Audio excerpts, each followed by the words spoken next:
ভয়ে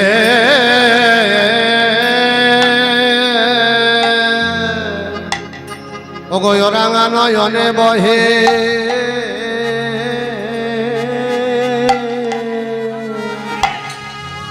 ওগো রাঙা নয়নে বহে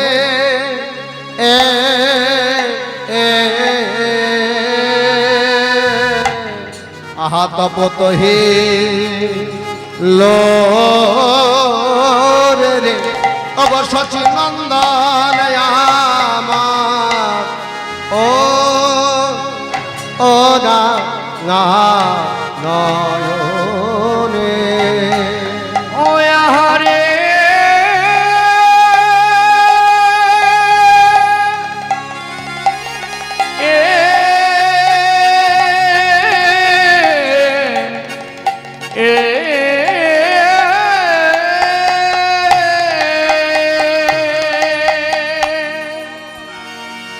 আমারে ভাবি নিধি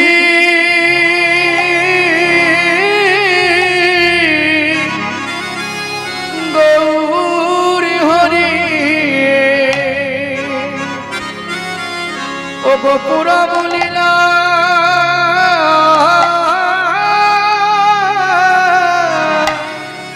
স্মরণ করি গোড়ার যাই গো ভাবে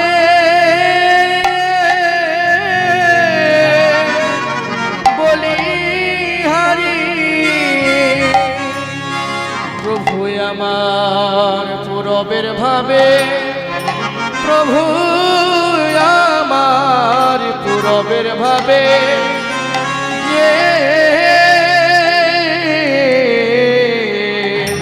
ভোলাই যায় গড়া গরু ভাবি নিভি গোড়ায় আমার আরে ও রাঙা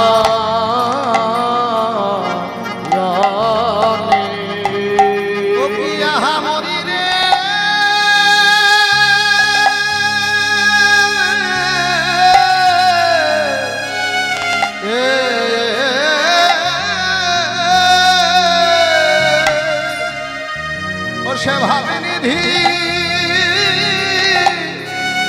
গোবর হরি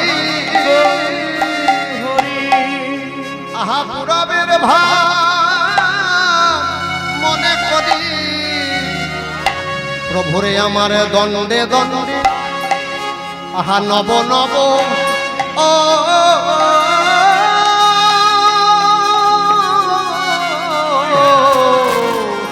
নব নব ভাবে উদয় শচী নন্দন যাই রে ভাবে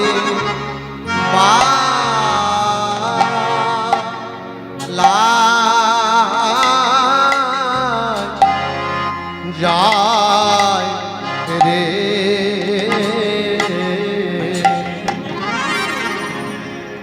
পোতে পাবো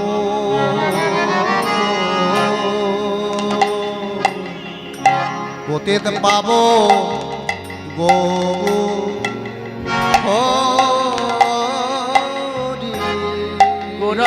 গোরার যাই রে ভাবে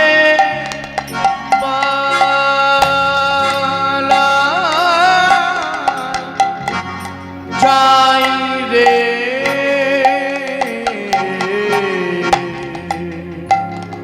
শচীর নন্দন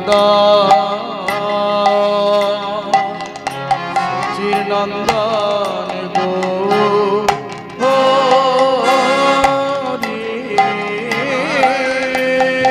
দণ্ডে দণ্ডে ভাবে উদয় শচী নন্দন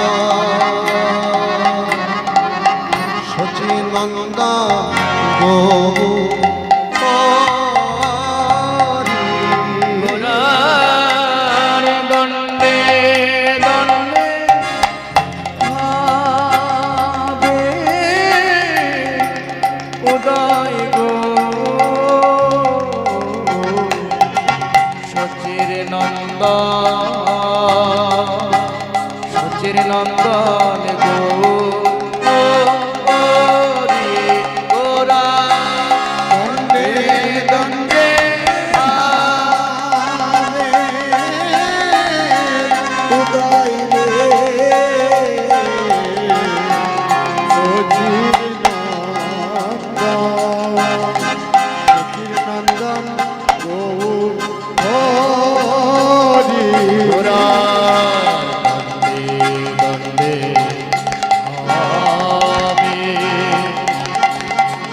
উদয় গো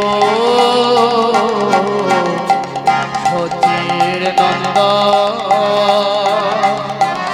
নন্দন গো হরির দণ্ডে ভাবে যাই রে সচি নন্দন গোমুখ ঘোড়ার যাই রে ভাবের বালায় যাই রে সচির নন্দন গৌর হরি দণ্ডে দণ্ডে নাব ভাবগো যায় যায় ভাবে যায় ভাবে বালায় যায় ও দণ্ডে দণ্ডে নব ভাবের গো সচির নন্দন গো হরি গোরা যাই রে ভাবে বালা যাই গো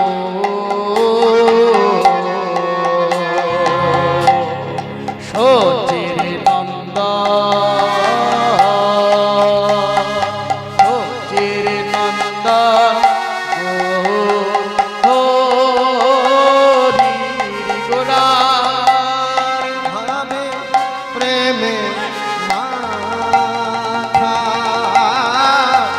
মাপি গো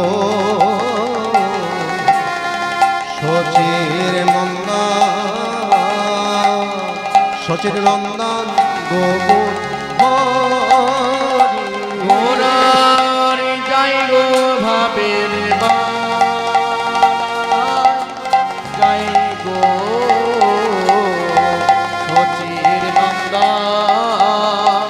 সচির নন্দন গৌর হরি যাই নব ভাবে উদয় গো সচি নন্দন গোমুর হরি গোরার যাই গো ভাবের বালায় যাই গো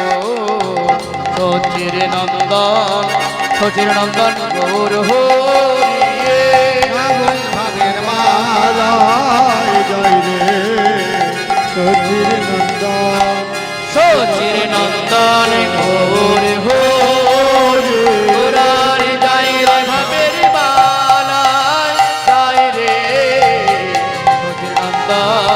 সচির নন্দন গৌর হরি যাই রে ভাবের মালায় জয় রে সচির নন্দন হরি ও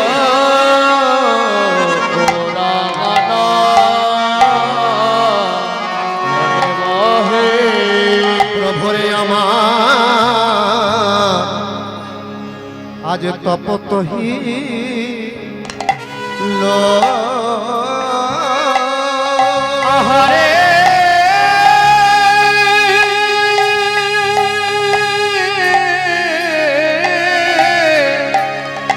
প্রভু আমার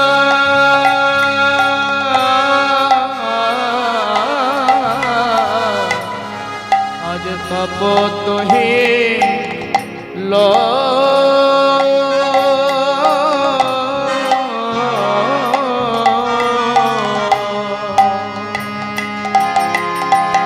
ভেসে যায় ভেসে যায় ভেসে যায় ভেসে যায় নয়ন ধারায় মোরারায় ভেসে যায় ভেসে যায় তোর নয়ন ধারার বিনা বিনায় ভেসে যায় ভেসে যায় নয়ন ধারায় মোরারায় ভেসে যায় ভেসে যায় তোমার নয়ন ধারার গোরারায় ভেসে যায় ভেসে যায় আর সচি মায়ের দুলালিয়া ভেসে যায় ভেসে যায় আমার সচি নন্দন দুলালিয়া ভেসে যায়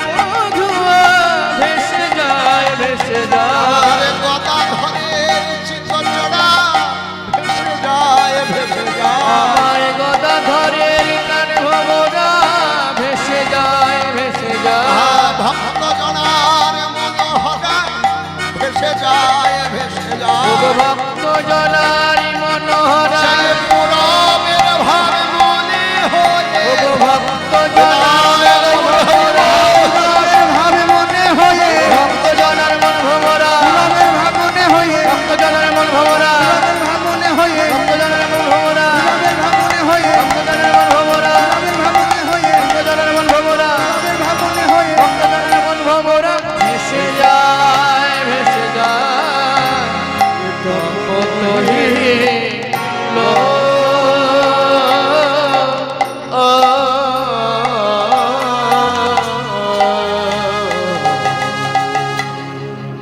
পতিত পাবন গৌরহরি,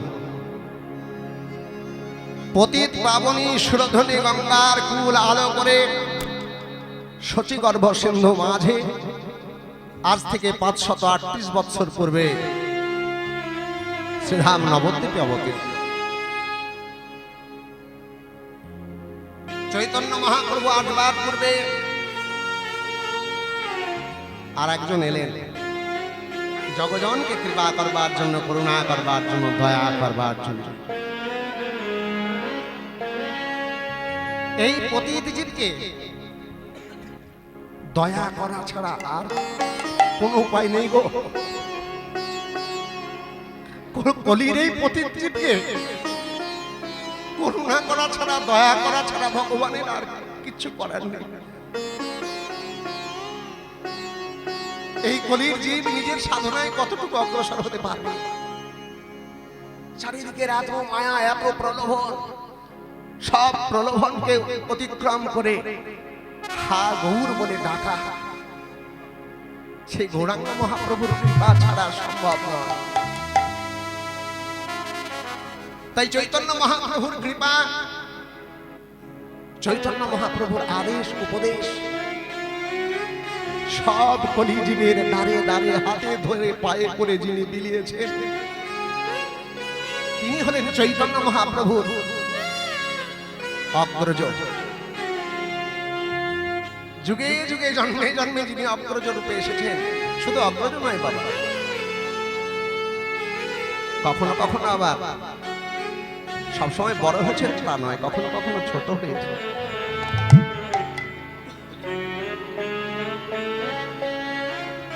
কখনো অগ্রজ, কখনো কনিষ্ঠ হয়ে লীলা বিলাস করেছে। তিনি কে? তিনি হলেন পরম দয়াল, পরম পরম করুণ আমাদের নিত্যানন্দ প্রভু। ধন্য এই বীরভূমের মাটি, এই বীরভূমেরই পবিত্র মৃত্তিকায় জন্মগ্রহণ করেছিলেন নিত্যানন্দ প্রভু, জীবকে করুণা করবার জন্য, দয়া করবার জন্য। জীবের দ্বারে দ্বারে চৈতন্য মহাপ্রভুর সেই আদেশ উপদেশ পৌঁছে দেওয়ার জন্য। গত পরশুদিনই আমাদের নিত্যানন্দ ত্রয়োদশী, শুভ নিত্যানন্দ ত্রয়োদশী উদযাপন হয়েছে। সকলে মিলে একবার হরিধ্বনি উদ্ধ্বনি করুন। নিত্যানন্দ প্রভু জি কি জয়, নিত্যানন্দ প্রভু কি জয়, করুণাময় নিত্যানন্দ প্রভু কি জয়, পবিত্র ভূমি বীরভূম ধাম কি জয়, চক্রধাম কি জয়, নানুর ধাম কি জয়, চণ্ডীদাস ঠাকুর কি জয়, গৌর সুতনাথ প্রেমানন্দে হরি হরি।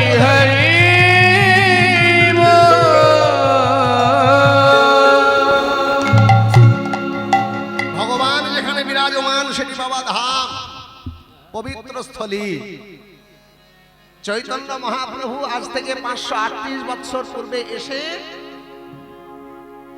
এই ভারতবর্ষের যে পূর্ব সংস্কৃতি, সেই সংস্কৃতির মধ্যে যে সকল কুসংস্কার ছিল, সেই কুসংস্কারগুলোকে সব ধূলিসাৎ করে দিয়েছে।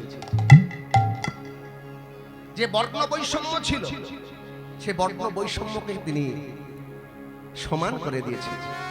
আর তারও আগে বৈষ্ণব পদকবি চণ্ডীদাস ঠাকুর তিনি এসে কি বললেন? আজকে যে কথাটা ভাবতে সহজ মনে হচ্ছে বাবা, 500 বছর আগে সে কথা ভাবতে কিন্তু বড়ই কঠিন ছিল। 500 বছর দূরে থাকুন, যখন নবজাগরণ হয়নি, নবজাগরণের পূর্বে মধ্যযুগেও সে মধ্যযুগে একটা বর্বরতা ছিল। সমাজের উঁচু মানুষ, নিচু মানুষ, ছোট জাত, বড় জাত। চণ্ডীদাস ঠাকুরই তার কলমে উঠে এসেছে বাবা, সবার উপরে মানুষ, মানুষ তাহার উপরে তাহার উপরে না শোন হে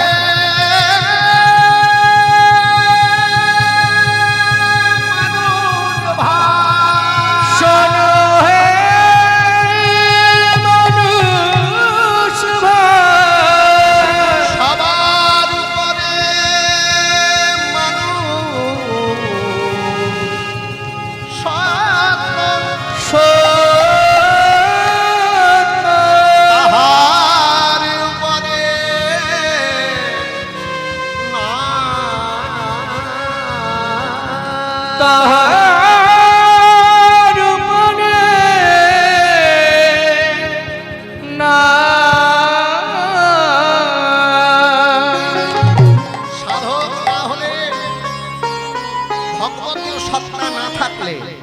কখনো এত বড় কথা বলা যায় না বাবা।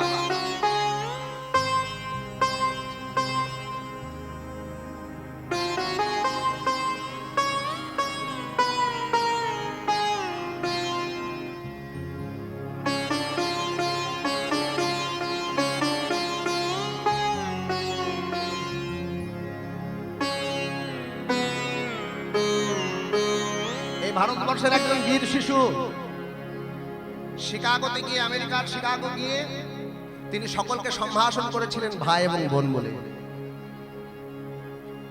চণ্ডীদাস ঠাকুর তিনিও বলেছেন, শোনো হে মানুষ ভাই, এত আপন করে নেওয়ার বাণী এর চেয়ে আর বড় কিছু হয় না। চৈতন্য মহাপ্রভুর পূর্বের কথা, চণ্ডীদাস ঠাকুর চৈতন্য পূর্ববর্তী কবি, তারও আগে একজন ছিলেন কে? আজকে আমাদের সৌভাগ্য, বিরাট সৌভাগ্য। তারও আগে একজন ছিলেন, তিনি কে? আদি কবি জয়দেব গোস্বামী পাল।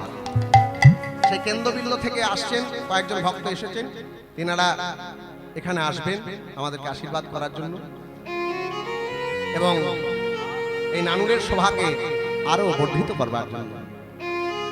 তো যাই হোক, তো চৈতন্য মহাপ্রভু সমাজের উঁচু নিচু ভাবটাকে খণ্ড খণ্ড করে দিয়েছে। সর্বযুগের সর্বকালের সংস্কৃতি সম্পন্ন মানুষ আমার চৈতন্য মহাপ্রভু। মানুষ বলে যদি ভাবি তবে, কিন্তু তিনি তো মানুষ নয়, তিনি কে গো? কৃষ্ণদাস কবিরাজ গোস্বামী কলম দিচ্ছেন কি? রাধা কৃষ্ণ প্রণয় বিকৃতি লালিনী শক্তি রসমান রসমা দেকাতনা বোপি ভুবি পুরা দেহ ভেদঙ্গত চৈতন্যখান প্রকট মধুনা তত্ত্বৈকমাপ্তং রাধা ভাব দূতি সুবলিতা নৌমি কৃষ্ণ স্বরূপকম নৌমি কৃষ্ণ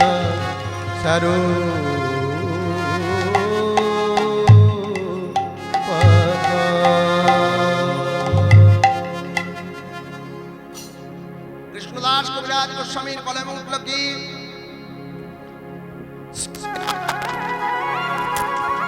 শ্রীমতী রাধা ঠাকুরানী হলেন গোবিন্দের আনন্দদায়িনী বা আহ্লাদিনী শক্তি স্বরূপা, আনন্দদায়িনী শক্তি। প্রাণ গোবিন্দকে আনন্দ যদি কেউ দিতে পারে, তিনি কে? শ্রীমতী রাধা রানী।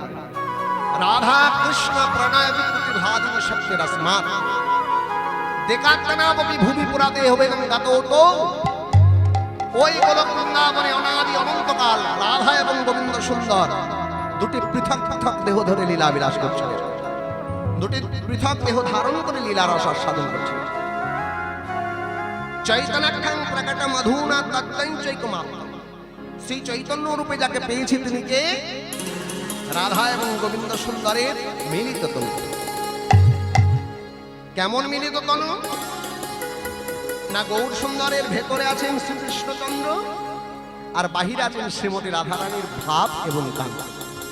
তাই বলেন রাধা ভাব দূতি সুবলি